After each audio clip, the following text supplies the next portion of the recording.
Now, this will be a bit of a supplement to my main channel video. If you didn't watch it, it's over at youtube.com/timcast, where I talked about how most people in this country approve of what Donald Trump had to say in his State of the Union, except for Democrats.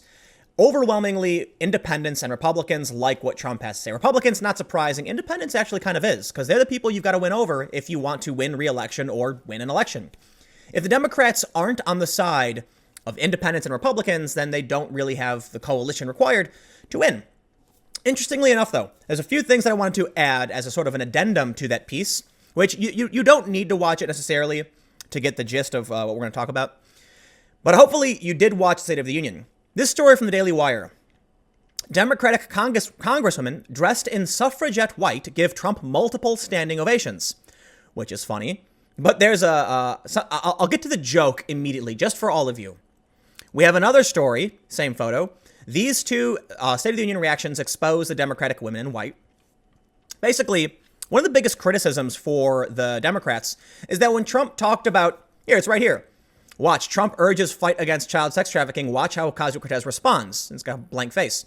How many times did Trump talk about really important things and the Democrats didn't cheer for it? He talked about record low unemployment in the black community, booming economy, many instances where the Democrats didn't cheer. But I'll tell you what, when Trump mentioned that the Democrats were most like that there was a new wave of female Congress people, that the Congress has more women than ever before, they all stood up and turned around and did this. Started high-fiving each other, clapping and cheering and looking at each other. And I thought of one thing. I thought of this. How many, I certainly hope you're all fans of Rick and Morty. For those that aren't, to explain the joke, in this episode, this is Jerry, and there's a headset you wear that creates the ideal version of your or how it creates a version of your significant other, how you see them. So there's a bunch of different versions of him. Basically, his wife has the headset on. He comes in to save her, and all of a sudden the machine makes a bunch of these big, burly, strong guys with guns because she's viewing her husband as a savior. But then when he starts boasting about how great he is, they start appearing like this, where they all just stand around patting each other on the back and shaking each other's hands with a smug look on their face. This is what I thought of when I saw the Democrats jumping up and down and cheering for themselves, but not cheering for or applauding when Trump says, let's end sex trafficking of children. You'd think that would be something everyone could agree with, but apparently not. Apparently, no. The women in white couldn't help but stand up and chant USA over and over again when Trump said, hey, there's a lot of women in Congress. They were like, we are great. And thus, the analogy fits. They're basically all standing around shaking each other's hands. But it would be unfair for me not to point out the main point of this video and the story is that they did cheer for Trump. I actually think that's really cool, okay? Look, I can make fun of a lot of these Democrats, but I did think it was pretty great that they were willing to say, okay, we do like that. When Trump said socialism will never come in this country, a bunch of Democrats stood up and started clapping. I thought it was hilarious. And then the camera panned over to, I think it was Fox News. I don't know who was operating the camera, but it pans over to Bernie Sanders, and he's just sitting there with like a glum look on his face. And I'm like, poor Bernie. I used to be a really big Bernie fan. He's not a socialist. Okay. A lot of people think he is. He's a social democrat. He believes in a fat welfare system, but a capitalistic system on top. He's called himself a socialist. He's wrong. Ocasio-Cortez, I don't know what she is because I don't think she's anything. You know, Cortez just kind of touts the party line of the far left, of the progressives. But when it comes to the more contentious issues like open borders, which the DSA does support, notably silent. But let's read what they had to say. Let's read what the Daily Wire has to say. State of the Union addresses are pretty predictable. Lawmakers from the president's party whoop and cheer throughout the hour-plus speech, while those from the other party mostly sit on their hands and frown. But President Trump's State of the Union address on Tuesday was different. He drew repeated standing ovations from female Democrats, some of whom had dressed in suffragette white to show support for women's rights and, let's be honest, disdain for Trump, who they claim is a misogynist. Trump, as always, knew just how to play the room. Now, hold on. I think that the Democrat females deserve respect for that. If you typically would expect the opposition party not to do anything, just to frump and frown, well, then I will give the Democratic women respect for standing up when Trump said something they liked. That shows good bipartisanship. I like that. That's a good thing. That should be praised. Okay, plain and simple. Let's move on. No one has benefited more from a thriving economy than women, who have filled 58% of the newly created jobs last year, Trump said, as a camera cut to a throng of women dressed in white, Many at first did not know what to do. Some looked to others, but they all stayed seated, some not even clapping. Rep. Alexandria Ocasio-Cortez was turned fully around in her seat talking to another female lawmaker. Then one woman stood and applauded, drawing others to their feet. The camera cut to other parts of the chambers, showing men and women applauding and pointing to the white-clad lawmakers who pantomimed the raise the roof move, yeah. Even Ocasio-Cortez and Speaker of the House Nancy Pelosi rose to their feet and smiled broadly. With his own big smile, Trump pointed at them and said, "You weren't supposed to do that." Then the president kept on rolling, saying, "All Americans can be proud that we have more women in the workforce than ever before." This drew another standing ovation, with the cameras focusing on the women in white. And Trump was just getting started. "Don't sit yet, you're going to like this." Exactly 1 century after Congress passed the constitutional amendment giving women the right to vote, we also have more women serving in Congress than at any time before, he said. This brought yet another standing ovation, with some women high-fiving each other and much backslapping as Pelosi actually urged the women to stand. The cameras cut quickly to show Ivanka Trump and Lara Trump applauding and smiling. Meanwhile, the entire Republican side of the aisle was also standing and applauding too, and a chant of USA, USA broke out in the hollowed hall. Congratulations. You just had your first Trump rally experience. The Democratic women joined the Trump rally. As the hubbub settled, Trump said, "That's great, really great, and congratulations, that's great."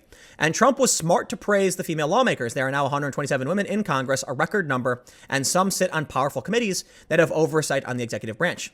Afterwards, some Democratic women said they appreciated the shout-out, but not exactly for the intended reason. "We did like the fact that he gave women an opportunity to just take the floor away from him." That's the most insane. It's like, I think it was Vox that wrote a story saying Trump praised the women of Congress, except they're mostly Democrats. And it's like, okay, like I'm pretty sure Trump knows that. What? How are they now trying to turn Trump seating them? And this is how insane the world is. They hate the orange man so much, they can't just be like, oh, we can appreciate the bipartisanship. Trump deserves respect for pointing out the strides, the gains of women, and for congratulating the female Democrats. The end of story. It's not that big a deal. It's like, oh, okay, thank you, Trump. And moving on. But this is what we like that he took the floor away from him. Oh, please. He gave you the floor on purpose. Give the man credit. Like, it's insane. Trump's derangement syndrome is so thick. Listen, you don't have to like everybody. Okay? There's nuance in all things. I think Trump is, I think he says crude and inappropriate things. And there's like, I tried to explain this to some people I know who are Trump supporters. Like, you might not feel this way, okay? But Democrats feel a disgust for the way Trump talks and how he talks and the things that have come out about him. You don't have to agree with them, by no means. But just because you don't like the man and you don't like what he says doesn't mean everything he says is bad, and you can't at least acknowledge that was good of him to do. If you don't give him credit when he does the things you like, he won't do them again. It's just so insane. And they have a quote, apparently. New Mexico Rep. Deb Haaland was tickled by the irony of Trump recognizing them, crediting a rebuke of his policies with sweeping many of the Democratic women into his office. "It's his rhetoric that got so many women elected, so of course we're happy," she added. They can thank the president for that." But I should just be like, oh, okay, that was good. If Trump recognizes he did something wrong and calls for compromise, are you going to say, "Thank you, Trump"? Or are you going to go, "Ha! We took it away from him"? Whoa, calm down. Let's not be children here, okay? There's such thing as being a sore winner, right? You've made great strides. Maybe they claim because of Trump's rhetoric. Okay, that's great. Be a good sport about it. But it doesn't end there, because what Daily Wire brings up is that they were hooting and hollering for themselves, but not for other important issues. Now, I will point out in this story they bring up, for one, there's a tweet here about late-term abortion. I'm really shocked. As someone who's been on the left my whole life, as a social liberal who is pro-choice, I had a conversation with my mom about this, about what it means to be pro-choice. We're in agreement on a socially liberal center-left position. Yet, how is late-term abortion now just like mainstream acceptable on the Democrat side? Whoa, you know, only like 13%, according to I think Gallup, of this country agree with late-term abortion. Why are all of the Democrats sitting and frowning when they say it's a bad thing?